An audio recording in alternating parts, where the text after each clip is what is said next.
Olá, pessoal, tudo bem com vocês? Espero que vocês todos estejam bem. Gostaria de dizer que estou sentindo muita falta, né, de vocês, da nossa rotina, mas que esse breve período possa ser também de forma bastante a contribuir, né, para a nossa formação nesse momento. Então, duas coisinhas que eu queria falar para vocês agora é o seguinte: primeiro, pedir desculpas, porque eu estou gravando num lugar muito improvisado, no meu cantinho aqui em casa onde eu estudo. Então, ao fundo pode surgir alguns ruídos: grito da vovó, risadas do pequeno, latido das minhas meninas, enfim. Então, eu peço desculpas a vocês, mas são coisas, né, do amadorismo, vamos dizer assim.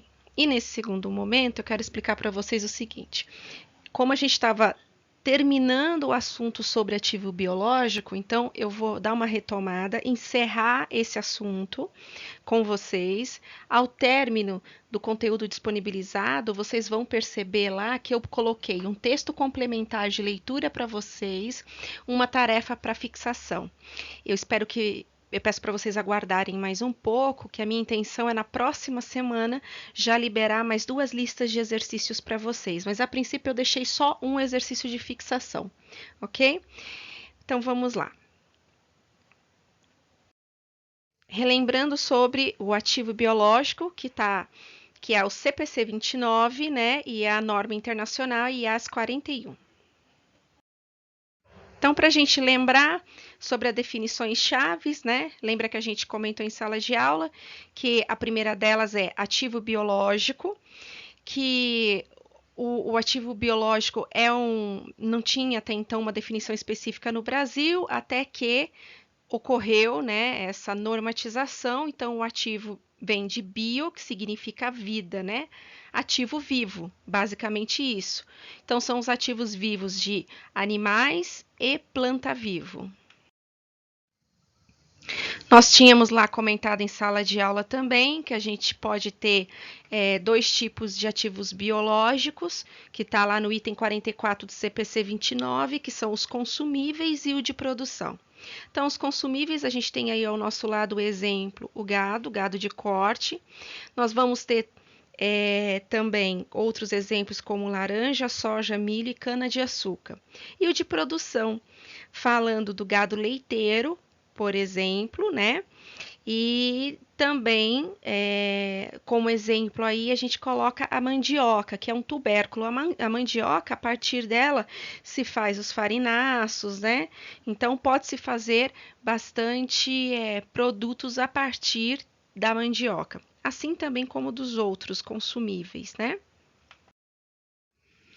Então, o gado, ele é definido como ativo biológico dentro da norma internacional IAS 41.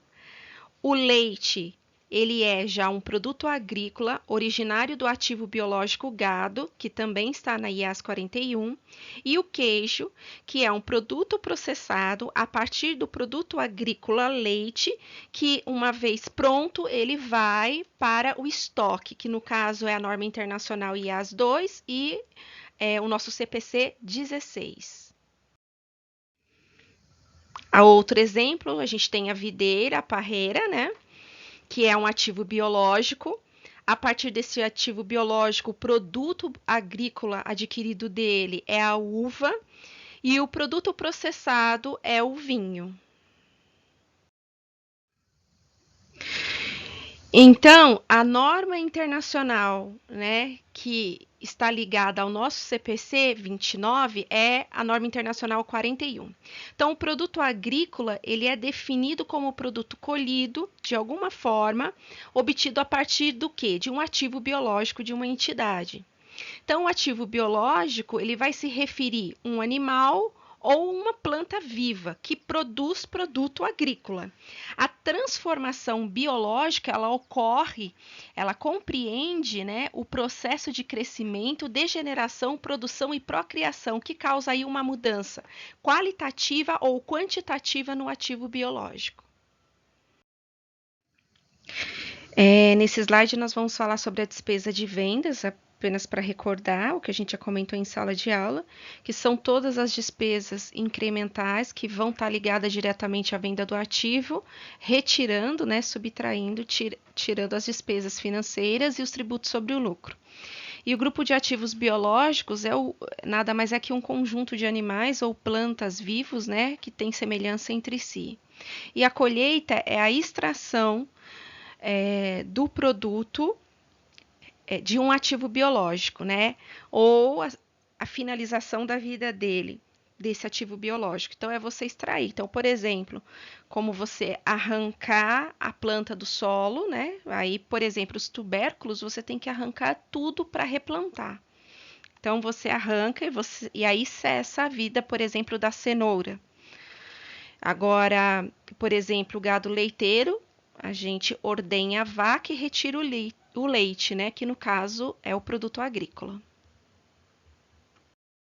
Nesse slide a gente já tem a apresentação que eu comentei com vocês em sala de aula, exemplos de ativos biológicos, da extração de produtos agrícolas e o processamento desses produtos, e o que eles podem originar.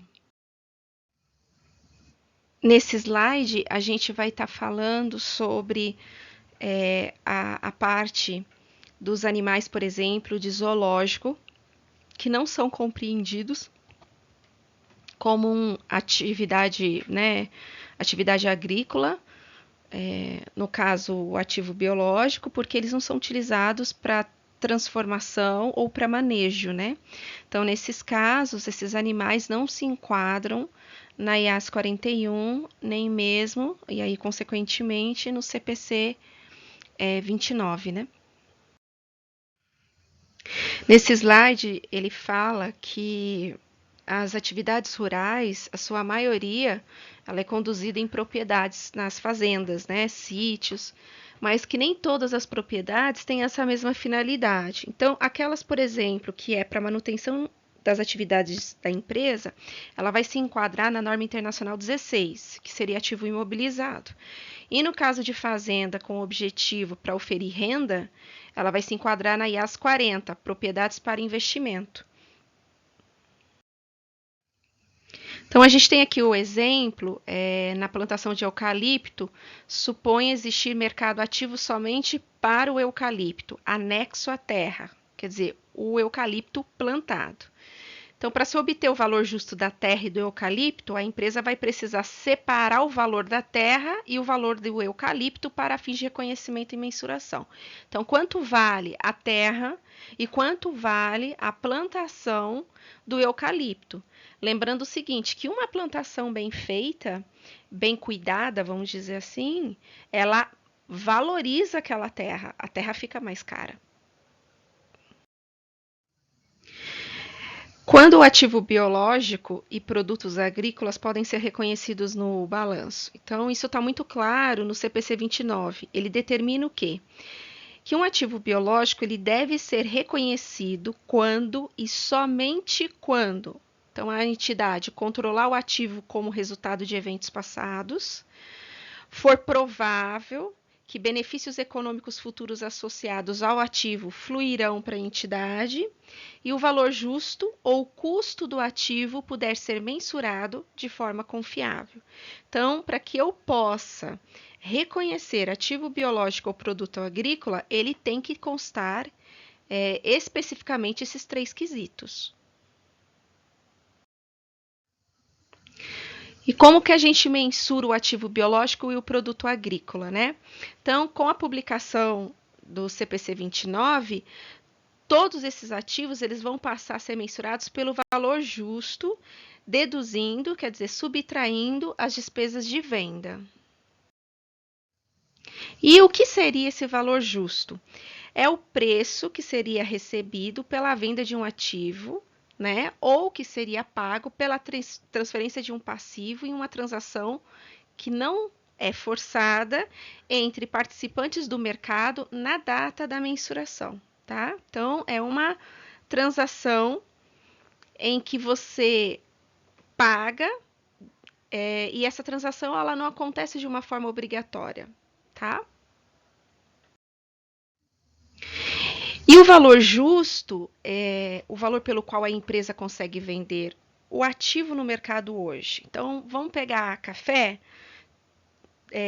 Todos os dias, vocês vão reparar que o noticiário da região, ele apresenta o preço da saca de café. Então, vocês veem aí no EPTV, né? Por exemplo, nos jornais locais, que eles sempre, em todo dia, eles apresentam no final do dia o valor da saca. Então, é uma forma de cotação desse valor, é o valor daquela saca de café no dia. Na região da pecuária, vai ser o quê? O valor da arroba, que é o preço do peso do gado, né? Então, algumas premissas na definição do valor justo. A gente tem lá, é um valor de mercado, não é específico da empresa, tá? É o quanto o mercado está disposto a pagar. A transação em condições normais, então não é uma transação forçada, é um livre comércio. Então, os métodos de mensuração do valor justo mais usados são, primeiro, mercado. Pode ser feita uma cotação no mercado para commodity. Então, o que eu acabei de comentar no slide anterior. A saca de café, a arroba da carne, né, do boi. Então, se o preço não estiver disponível no mercado, deve ser utilizado o quê? O preço cotado em mercado não ativo ou preço de mercado ajustado. E o método de mensuração com base em dados não observáveis, né, como o fluxo de caixa descontado, ele vai estabelecer o preço final, data esperada para o desenvolvimento. Então, você trazendo a valor presente com uma taxa de desconto. Qual que é o critério para reconhecimento? Então, a entidade ela precisa ter o controle sobre o ativo. Então, por exemplo, quando o gado é marcado no momento de aquisição, pode ser com ferro quente ou eu tenho dó, né? Acaba que eu apresento sempre essa marcação aí com plástico, que é como se fosse colocar um brinco na orelha do gado, né? Então, o ativo biológico ele deve gerar probabilidade de obtenção de algum benefício econômico futuro, das entradas futuras de caixa, ou redução de saída para as empresas, tá? Então, o valor justo ele tem que ser reconhecido, né, mensurado com confiabilidade, deduzindo as despesas com vendas. Quando isso não acontece, tem que ser utilizado, né, mensurado pelo custo, podendo aí ter depreciação e amortização, além dele estar sujeito ao teste de recuperabilidade do ativo. Então, vendas em um mercado entre partes interessadas que vão estar sempre abertas, né, a negociar, que conhecem o mercado e estão em uma transação normal. Então, aqui eu encerro o conteúdo sobre ativo biológico. Eu coloquei para vocês um exercício de fixação, não vai valer ponto, é só para vocês irem se familiarizando com o estilo de questão. Coloquei também na plataforma um texto complementar, que é um artigo de iniciação científica, né, do Congresso de Iniciação Científica da USP, para vocês lerem. Eu vou estar disponível para conversar com vocês no nosso chat no horário de aula, a partir das 19 horas. Qualquer dúvida, vocês podem falar comigo via e-mail, via o chat amanhã e mensagem também na plataforma do Moodle. Um grande abraço e até mais.